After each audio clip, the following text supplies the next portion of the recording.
Bey. Evet, az sonra yazar Lokman Ergün de bizimle birlikte olacak. O gelene kadar biz başlayalım. İlk önce tabii soruyu şöyle sorayım. Yani bir yıla baktığımız zaman ne değişti ne değişmedi? Tabii çok geniş bir kısa bir soru ama çok geniş bir cevabı olabilir. Buyurun birkaç başlıkta söyler misiniz? Sizce bu süreçle birlikte ne değişti ne değişmedi Türkiye'de?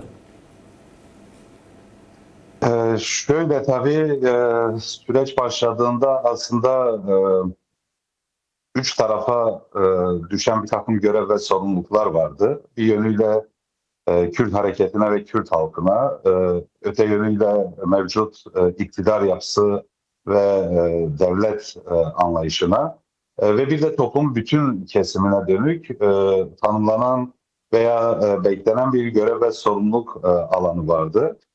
Bu anlamda bir yıllık süre içerisinde Kürt tarafının 27 Şubat'taki Demokratik Toplum ve Barış Çağrısı'nın gereklerini hızla yerine getirdiğini ve bu çağrı arkasında güçlü bir irade biriktirdiğini söyleyebiliriz. Bu hem ulusal bazda hem de uluslararası alanda geniş bir yankı uyandırdı.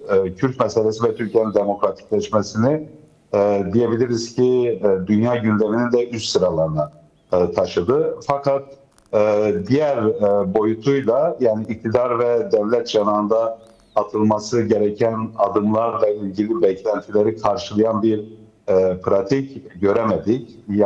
Yapılması gereken bir takım yasal siyasi düzenlemeler ve bir takım hukuksal adımlar vardı. Bunlar maalesef son derece eksik bir şekilde sürece yansımış oldu. Yani belki bu anlamda meclis komisyonunun kurulmasına ve en son işte son derece nitelikli eleştiriler alan o raporuna vurgu yapabiliriz.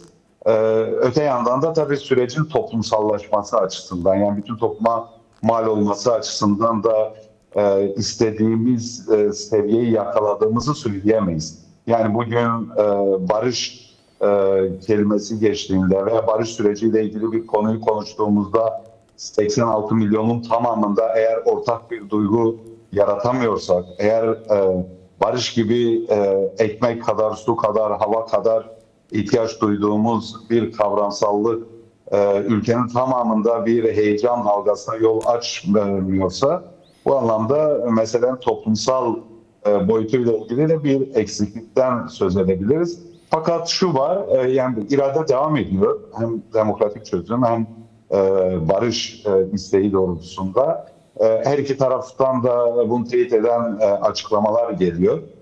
Bunu önemsemek gerekiyor. Yani yetersizliklere takılıp umutsuz veya karamsar konuşmalar yapmak yerine bu yetersizliklerin nasıl aşılabileceğine dair tartışmalar yürütmek sanırım önümüzü görme açısından daha faydalı olur kanaatindeyim. İlgili sormak istiyorum. Siz raporu nasıl buldunuz? Yani bu rapor çok eleştirildi. Farklı kesimlerden Evet. çok eleştiri var. Yani ihtiyaca cevap verme konusunda elle tutulur bir yanı var mı yoksa?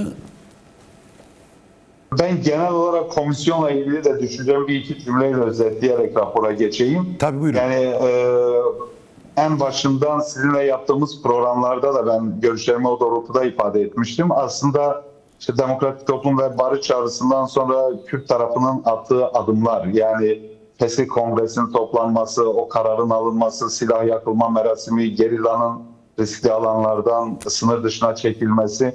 Hani bütün bunlar aslında 100 yıllık bir meselenin çözümüne dair çok önemli bir fırsat penceresi sunmuştu.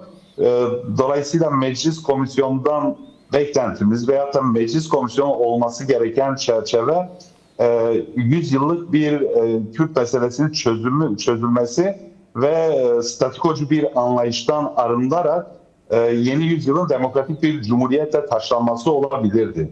Yani komisyon o anlamda bir irade ve inisiyatif geliştirip tıpkı bir kurucu meclis iradesi gibi tarihe geçecek bir çalışma ortaya koyabilirdi. Fakat komisyon kendini sınırladı. Yani böyle tarihi bir görev ve misyon yerine kendisini salt silahlar meselesine ve güvenlik eksenine akseden bir daraltmayla çalışmaları ele aldı. Neticede yani rapor çıktığında da bu yaklaşımın rapora da yansıdığını gördük. Yani Kürt sorununu kendi ismiyle tanımlamaktan bile imtina eden, işte meseleyi terör sorunu olarak ifade eden ve bu anlamda da rapor boyunca daha çok güvenlik eksenli bir bakışı öne çıkaran, 100 yıldır bu meselenin var olan ve reddedilmeyecek boyuta gelen siyasi, hukuki, işte sosyolojik, tarihi derinlikleri noktasında hani kendisinden beklenen cesur yaklaşımı ortaya koymayan bir rapor hazırladığını gördük. Yani raporu hiçleştirmek de doğru değil. Fakat beklentileri karşıladığını söylemek de doğru değil. Meclis Komisyonu hazırladığı raporla aslında yasal bağlayıcılığı da en başından kabul etmediği için, yani hazırladığı işte çalışmanın yasa boyutuyla kabul edilmesi gibi bir çalışma yöntemini veya öyle bir metodoloji benimsemediği için bir anlamda topu yine siyasi partilere ve meclise atmış oldu. Ben bunu Meclis Komisyonu açısından kaçırılmış bir tarihi fırsat olarak değerlendiriyorum. Yani belirtmiş olduğumuz geniş çerçeveden meseleyi ele alıp buna denk düşecek cesur bir rapor hazırlanmış olsaydı bu komisyon Türkiye'nin ikinci yüzyılının, yani demokratik cumhuriyetle taçlandırılmış bir yüzyılın kurucu iradesi olarak tarihe geçebilirdi. Ama o konuda çok da farklı şeyler söyleyemeyeceğim. Evet. İdris Bey, nasıl bakıyorsunuz bu kendince çözme meselesine baktığımız zaman? Yani az önce Lokman Ergün'ün dediği devlet içindeki bir bütünsellik mi var? Farklı güç odakları mı? Farklı fikriyatlar, paradigmalar mı var? Burada devletin ne yapmak istediği konusunda açık fikre sahip miyiz? Yani burada devletin kodlarını okuyabiliyor muyuz bu sorunun çözümünde? Bu bölgesel kırılmalardan kaynaklı ihtiyaç duyduğu bu çözümde devlet ne yapmak istiyor sizce? Nasıl bir çözüm önüne koyulmuş durumda? Ben Lokman Bey'in belirttiği hususların çoğuna katılıyorum. Yani belki hani şu başlıklar altında her iki taraf için de bir değerlendirme yapıp sorunuza geçebiliriz. Yani her iki taraf açısından da bir tıkanma gerçekliği vardı. 40 yıllık bir çatışma ve savaş pratiği ve değişen dengelerle birlikte de kendini tekrar eden ve çözümsüzlükte bir anlamıyla saplanan bir savaş olgusu söz konusuydu. O nedenle her iki taraf açısından da bu tıkanma gerçekliğinin getirdiği bir arayış söz konusu oldu. Öte yandan yine Lokman Bey'in belirttiği gibi bölgesel değişimler, bölgesel dinamikler çok sert bir şekilde sahaya yansıdı. Yani Irak'a müdahaleden başlayıp işte Arap Baharı'yla birlikte en son Suriye sınırına kadar gelen bu yeni dizayn sürecinde gerek bölgeyle ilgili hegemonik amaçları açısından ciddi bir kapışma alanı realize oldu. Gerekse de işte yeni enerji yolları ve bir takım güvenlik politikaları üzerinde bir takım güçlerin karşı karşıya gelme durumu söz konusu oldu. Bu gerçeklik içerisinde tabii Türkiye Kürtlerle çatışarak bu yeni sürece giremeyeceğini veya girmesi durumunda kendisinin bundan zarar göreceğini büyük oranda hesap etti. O nedenle yani hem bu bölgesel dinamiklerin hem de işte bu 40 yıllık kendi tekrar eden tıkanma gerçeğinin önemli olduğunu ifade edebiliriz. Öte yandan da şöyle bir şey de var, ya bu çok dillendirmiyoruz. Her iki tarafta da yükselen bir toplumsal talep de olacak. Yani işte 40 yıl 50 yıl devam eden bir savaşı kaldırmak öyle kolay bir şey değil. Yani 50 bin üzerinde gencin yaşamını yitirdiği, işte milyonlarca insanın yerinden yurttan göç etmek zorunda kaldığı, büyük ekonomik imkanların, kaynakların savaşa ayrıldığı bir gerçeklik vardı. Dolayısıyla burada toplumsal ve siyasal gereklilikler de bir yönüyle yani hem Kürt hareketine hem de devlete böyle bir yeni dönemin arayışını dayatmış oldu. Öte yandan demokratik toplum ve barış çağrısının içeriğine baktığımız zaman meseleyi bir de tarihsel gelişmeler ve küresel eksen üzerinden ele alan yaklaşımlar vardı. Yani 20. yüzyıldaki işte iki dünya savaşı, reel sosyalizm ve soğuk savaş döneminde Kürt hareketinin, Kürt halkının inkarına tepki olarak ona karşı yükselen bir kolektif itiraz olarak tarih sahnesine çıkma gerçekliği var. Fakat işte 90'lı yıllarla birlikte reel sosyalizmin çöküşü, yeni bir dünya sistemi, yeni bir güç dengesinin oluşması ve oluşan bu yeni güç dengesinde de Orta Doğu'nun yeniden dizaynıyla ilgili bir sürecin düğmesine basılmasını gördük. Tabii yürütülen mücadeleyle Kürt inkarının da yani eski katılıkta ve eski yasaklarla devam edemediği bir gerçeklik şekillendi. Dolayısıyla hem Kürt hareketi açısından hem de devlet veya iktidar açısından bu yeni dinamiğe göre yeni bir pozisyon alma durumu gelişti. Tabii devletin mevcut durumunu hala tümüyle hani stratejik bir karar vermiş ve o doğrultuda tek hat üzerinden yürüyen bir politikayla tanımlarsak bu doğru bir yaklaşım olmaz. Genel olarak bütün devletlerde aslında güvenlik aklının öne çıktığı bütün devletlerde bu tarz büyük meselelerde birbirine alternatif planlar, yol haritaları veya işte politikalar belirlenip konjonktürel gelişmelere göre veya taktiksel yaklaşımlara göre de işte bu planlardan hangisinin hayata geçirileceğine dair o kararlar şekillenir diyebiliriz. Bu anlamıyla baktığımızda evet bir yönüyle yani Orta Doğu'daki bu kaotik süreçte büyük bir belirsizlik ortamında Türkiye'nin Kürt hareketiyle uzlaşma ve Kürt meselesini çözme doğrultusunda bir orta vadeli projeksiyon yaptığını ifade edebiliriz. Fakat bunu yaparken aynı zamanda hala güncel siyaset üzerinden yani tasfiyeyi de gündeminden kaldırmayan, onu da bir yerinden işte ajandasında bekleten ve gelişmelere göre de hani işte doğrultu değiştirebileceğini hissettiren bir çoklu strateji yürüttüğünü söyleyebiliriz. Bölgesel gelişmeler ve güncel gerekliliklere göre bu Evet. çoklu stratejinin hangi yolunda gideceklerine dair henüz hani tümüyle netleşmemiş bir durumdan bahsedebiliriz. Yani biz diyelim ki tümüyle stratejik bir karar olarak bunu değerlendirseydik, işte Rojava'daki gelişmeler veya işte güncelde Şengal'e, Mahmur'a dönük bu söylemlerle karşılaşmamamız gerekiyordu. Fakat bu yönüyle Türkiye'nin hala bu çoklu strateji üzerinden Kürt meselesinin demokratik siyasi çözümüne veya müzakere yöntemiyle çözümüne yaklaştığını ifade edebiliriz. Evet. Şimdi İdris Bey tabii Lokman Ergün değindi ama bu soruyu size sormak istiyorum. Şimdi Türkiye'de bildiğimiz kadarıyla bir yazılı anayasa var, bir de kırmızı kitap var. Yani bu kırmızı kitap da iktidarın ve Türkiye'nin ihtiyaçlarına göre güncelleniyor bilinen bir iki. Acaba burada az önce yani Lokman Bey'in dediği şekilde yani Kürtler mi beka sorunu olarak görünüyor? Yani Kürt dinamikleri hem Türkiye'den de bölgesel düzeyde Kürtlerin tarih sahnesine çıkışı, hak ve özgürlük arayışları, kolektif haklarını talep etmeleri, bu mu esas beka sorunu Türkiye açısından? Yoksa İsrail, Amerika'nın bölge politikaları, İran meselesi de ve de Rusya'nın politikaları burada bir beka sorununa mı görünüyor? Gerçekten Türkiye tam beka sorunundayken neyi kastediyor?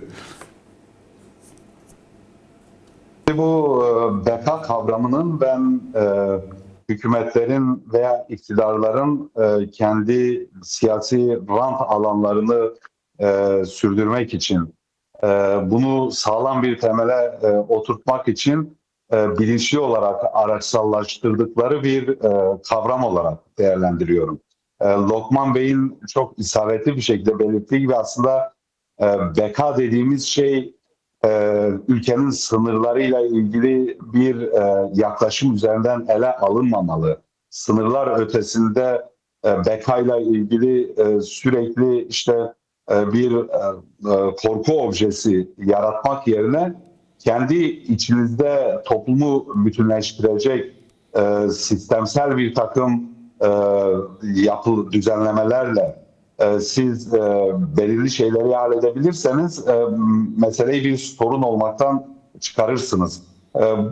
Bu yönüyle yani Türkiye'de tabii Kürt fobisi ve Kürt korkusu üzerinden 100 yıldır inşa edilen bir sahte beka algısı var.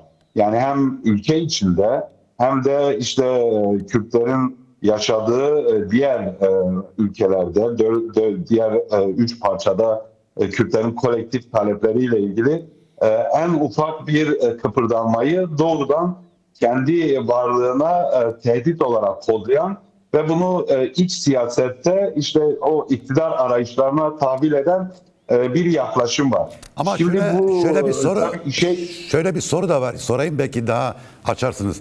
Sadece iktidar değil, iktidarın dışındaki odaklar da işte Kürt sorunu gündeme geldiği zaman, Kürtlerin kolektif hak talepleri gündeme geldiği zaman bunu bir beka sonuçlarına değerlendirip işte Amerika'nın Türkiye'yi böleceğini, İsrail'in Kürtlere devlet kurduracağını veya Türkiye'yi böleceğini veya başka güçlerin Türkiye için karıştıracağı konusunda bir ortak fikirler de var acaba. Yanılıyor muyum yoksa burada artık hepsi açısından Kürt meselesi böyle bir sahte bir beka sorunu mu haline geldi yoksa? Yani bu 100 yıldır devlet politikası olarak belirlendiği için toplum bu doğrultuda şekillendirildi. Yani Türkiye'de biliyorsunuz bireyin ve toplumun şekillenmesi bizatihi devletin oluşturduğu politikalarla, eğitim müfredatlarıyla, işte farklı bir takım sosyal toplumsal çalışmalarla şekilleniyor. Dolayısıyla Kürt fobisinin veya Kürt korkusunun bu şekilde yanılgılı olarak beka parantezine alınmış olmasını doğrudan hani ben iktidar olarak ifade ettim ama bu devlet politikasıyla bağlantılandırmak lazım. Doğru, bugün farklı toplumsal kesimler de bu korku üzerinden meseleye bu şekilde yaklaşım gösterebiliyorlar. Fakat bu sahte algıyı yaratan devlet bu kodları değiştirerek toplumsal değişim anlamında böylesi bir zihinsel yeniliği de pekala inşa edebilir. Yani siz demokratikleştiğiniz ölçüde beka meselesini geride bırakırsınız. Hukuk devletini tesis ettiğiniz ölçüde, işte her türlü adaletsizliği geride bıraktığınız ölçüde beka ile ilgili o sorunu geride bırakabilirsiniz. Şimdi bütün bunları yapmadığınız zaman kendi içinizde sürekli zayıf karınlar, zayıf noktalar oluşturup sonrasında da hem dışarıdan hem de içeriden işte mevcut politikanıza uymayan her türlü hareketliliği beka parantezine alırsanız orada işte aradan 100 yıl geçmesine rağmen hala bu sorunu konuşur noktaya gelmiş olursunuz. Şimdi ben bu noktada şunu söylemek istiyorum. Yani halkların ortak iradesiyle aşılacak bir meseledir beka meselesi. Yani dünyanın en güçlü ordularına da sahip olsanız, eğer siz toplumun tamamını ortak bir duyguda buluşturamıyorsanız, toplumun tamamında aynı aidiyet duygusunu oluşturamıyorsanız bu korkudan, bu paranoid takıntıdan sıyrılamazsınız. Ama bunu başardığınız ölçüde, ortak iradeyi şekillendirdiğiniz ölçüde dünyanın en büyük orduları size yönelmiş olsa da siz yıkılmazsınız. O nedenle Lokman Bey'in de dediği gibi Kürt'ün kolektif hak talebini artık beka parantezine almaktan vazgeçmek gerekiyor.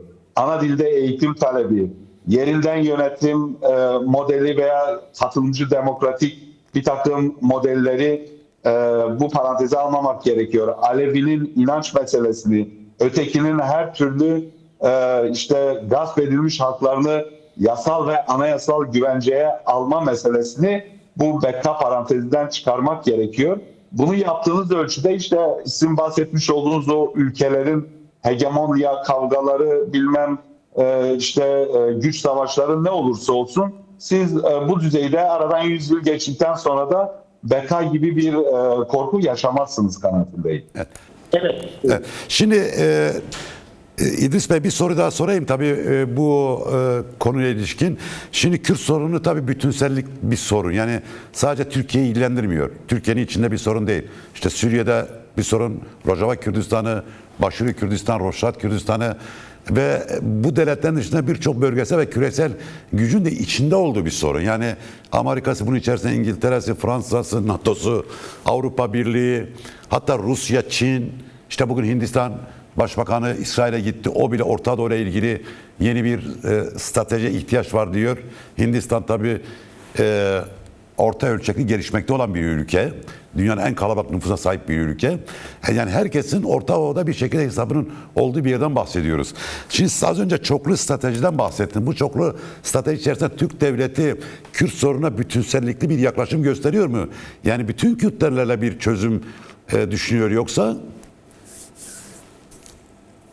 Evet, şimdi böyle bir yaklaşım sergilediğini söyleyemeyiz. Yani hem içeride Kürt meselesini tümüyle bütünsellik içerisinde ele alan bir perspektif noksanlığı var. Hem de Orta Doğu'da işte dört parça Kürdistan'da Kürtlerin yaşadığı coğrafyada Kürtlerle yeni bir sayfa açmayla ilgili bir yaklaşım noksanlığı var. Şimdi içeride genel olarak işte demin Meclis Komisyonu raporundan bahsettik. Yani orada bile hala Kürt meselesini böyle güvenlik parantezine alan, yani sanki bir güvenlik dosyası üzerinde çalışıyormuş izlenimi veren yaklaşımlar ortaya çıkıyor. Belli çevrelere baktığınızda işte meseleyi basitleştirip bir takım ekonomik adaletsizlikler üzerinden tanımlama yaklaşımı var. Oysa biz biliyoruz ki yani içerideki Kürt meselesinin siyasal temsil boyutu var, dille ilgili boyutu var, kimlikle ilgili boyutu var, kültürel alanla ilgili boyutu var, yerinden demokrasi, yerel demokrasiyle ilgili boyutu var, kolektif hafızayla ilgili boyutu var. Yani 100 yıldır neticede bu mesele yüzünden oluşan bir kolektif hafıza var ve bununla ilgili o bozucu alanları onarmayla ilgili bir durum var. Yani içeride bu meseleyi tüm bu başlıklar altında bütünsel olarak ele alıp buna denk düşen anayasal düzenlemeler, işte yasal bir takım yenilemeler, işte kültürel hakların temini, güçlü bir takım reformların yapılması, yani bu şekilde böyle bütünsel yaklaşımla ilgili hala o noksanlığı görüyoruz içerideki Kürt meselesine. Aynı şekilde hani bölge politikasını oluştururken de hala işte dünyanın neresinde olursa olsun, yani sadece yakın coğrafyada diğer parçada yaşayan Kürtler için değil, hani Kürt'ün hak sahibi olacağı her bir yere müdahale eden anlaşılmaz bir takıntılı durum var. Bundan aranılması gerekiyor. Yani biz en başından beri hep şunu söyledik. Yani bu mesele eğer çözülecekse içeride Kürt inkarının bir kenara bırakılması, dışarıda da Kürt fokusu ve Kürt korkusunun bir kenara bırakılarak Kürtlerle yeni bir sayfanın açılmasına ihtiyaç var. Dolayısıyla bugün Rojava'da, Rojilat'ta, Başur'da yaşayan Kürtlerin Türkiye tarafından artık güvenlik veya tehdit parantezine alınma sığlığından hızla uzaklaşılması gerekiyor. Cahit Bey, sizin demin bahsettiğiniz bütün bu güçlerin her birinin bölgeyle ilgili hesap kitabını burada ortaya dökecek zamanımız yok. Ama şunu biliyoruz. Son derece kaotik bir bölge gerçekliği var. Bir Orta Doğu gerçekliği var. Taşlar hiçbir şekilde yerine oturmamış. İşte en son domino taşının devrildiği Suriye'de bile büyük bir belirsizlik var. Yani 20'ye yakın cihadist yapının işte bir ay sonra ne yapacağını bilmiyoruz. Bir hukuk sistemi yok. Bir devlet yapısı yok. İşte bunların Irak hattında, İran hattında mezhep eksenli bir çatışmaya sürüklenmesiyle ilgili bir takım senaryolar var.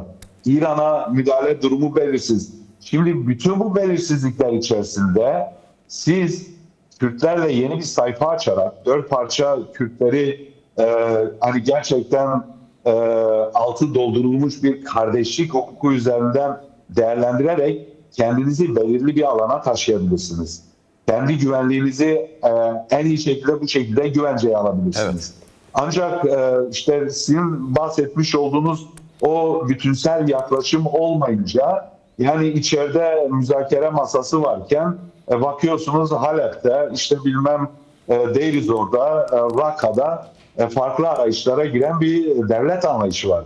Hal böyle olunca şimdi Orta Doğu'nun en dinamik, en politik, en örgütlü gücü olarak hani Kürt halkının böylesi yaklaşımlara herhangi bir şekilde itibar etmesi beklemeniz de realist değil, gerçekçi olmaz. O nedenle Türkiye'nin rasyonel bir politika oturtmasına ihtiyaç var. Kürt meselesini hem içeride bütün başlıklarla bütünsel olarak ele alıp çözmek, ama aynı zamanda Orta Doğu'nun genelinde de Kürtlerle ilgili yeni bir sayfa açarak Orta Doğu'daki bu öngörülemez belirsizlik içerisinde bütün Orta Doğu halkları açısından model olabilecek bir barışçıl çözümü oluşturmaya ihtiyaç var. Yani bunu birçok kişi hani ütopik olarak değerlendirebilir. Cahit Bey, tarihe baktığımızda yani bugün işte insanlık değerleri açısından, demokratik değerler açısından belki elimizde kalan nadir örneklerden biri Avrupa Birliği modelidir. Hani yetersizliklerine rağmen. Ama Avrupa Birliği modeli işte Orta Çağ'dan İki Dünya Savaşı'na kadar hani milyonlarca insanın yaşamını yitirdiği çok kanlı savaşlardan çıkarılan dersler üzerinden inşa edilmiştir. Dolayısıyla biz Orta Doğu'da da buna benzer Halklar Birliği'ni esas alan bir sistemi tartışırken bunu böyle başarılmayacak ütopik bir düşünce olarak ele alma yaklaşımından da vazgeçmeliyiz diye düşünüyorum. Evet, çok doğru, çünkü zaten hani Avrupa Birliği böyle bir pratik üzerinden en son 2. Dünya Savaşı'nda 50 milyon insan öldü bu topraklarda ve oturdular, sonuç olarak yeni bir düzen kurdular. Şimdi çok kısa bir zamanımız var. Son bir başlık açalım Lokman Ergün sizinle ve İdris Bey de okulda görüşlerini söylesin. Böyle 2'şer dakika. İdris Bey, size birkaç cümleyle muhalefetin rolü konusunda önümüzdeki süreç açısından, yani belki bir yıllık süreç içinde istediğimiz performansı göstermediler, ama önümüzdeki süreç açısından nasıl bir performans bekliyorsunuz ve de göstermeleri gerekiyor? Ben yetersizliklerine rağmen iradi duruş olarak ortaya koydukları tavrı önemsiyorum. Meclis komisyonun raporunu da içeriğinden çok hani toplumun %90 kesimini temsil eden bir mutabakat metninin Kürt meselesi bağlamında ortaya çıkması açısından son derece kıymetli görüyorum. Bu anlamda hani birkaç ırkçı, milliyetçi parti dışında siyaset kurumunun, yani toplumun %90'ını temsil eden siyaset kurumunun bu sürecin arkasında irade ortaya koyması kıymetlidir. Eksiklikler, yetersizlikler süreç içerisinde giderilebilir. Fakat siyasi muhalefet dışında toplumsal ve sosyal muhalefete de çok önemli görevler düşüyor. Yani aydınlar, yazarlar, akademisyenler, hukukçular, din adamları, Cahit Bey, bu bir yıllık süreçte herkesin yapabileceği çok fazla şey vardı ve olmalıdır. Bundan sonra da olmalıdır. Dünya örneklerine de baktığımızda örneğin işte Afrika ANC örneğinde yani bir Desmond Tutu gerçekliği var. Yani bir dil insanlığın sonrasında işte Nobel Barış Ödülü'ne giden ve bütün insanlığa mal olan bir barış yürüyüşü var. Yani bizim içimizde de böylesi kanaat önderleri, din insanları, din adamları niye çıkmasın? Veya işte Fransa'da diyelim ki Cezayir'e karşı o sömürgeci anlayışlara karşı Sartre'nin duruşu var. Dreyfus davasına karşı Emile Zola'nın tarihe geçen tavrı var. Yani Türkiye toplumu da o anlamda kadim bir kültürel ve entelektüel damara sahip, barışçıl bir geleneğe sahip, halkların bir arada ortak yaşayabileceği, özellikle Türk-Kürt kardeşliğinin binlerce yıllık köklerine sahip önemli bir tarihsel referansa sahip. Bu anlamda hani siyasal muhalefet dışında toplumsal ve sosyal muhalefet anlamında da Evet. böylesi tarihe yön verecek cesur çıkışlara ihtiyacımız olduğu kanaatindeyim. O konuda da umutsuz değilim açıkçası. Çok teşekkürler İdris Balıküme ve Lokman Ergün. Çok sağ olun, var olun, programa katıldınız. Görüşlerinizi paylaştınız. Çok sağ olun.